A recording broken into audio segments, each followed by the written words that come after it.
बाजी अगर हम पकड़े गए तो क्या होगा? फजूल बातें मत करो, किसी को क्या पता चलेगा? अगर किसी को मालूम हो गया तो? किसी को कुछ पता नहीं चलेगा। किसी को क्या पता है कि हम कहाँ से आए और हमारा मकसद क्या है। और जब तक पता चलेगा हम कहीं पुलिस ना आ जाए। तुम तो मुझे भी नर्वस कर रहे हो, ऐसी बातें ना करो। तुमने देखा था वो गेस्ट हाउस का मैनेजर किसी सोच में पड़ गया था। हो सकता है हमारा काम नहीं हो जाए।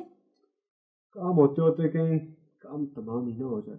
ओहो छोटे भाई, तुम्हें बड़ी बहन के होते हुए कोई फिक्र नहीं करी। बाजी हम फ्रॉड तो कर रहे हैं ना, इसके बगैर गुजारा भी तो नहीं है।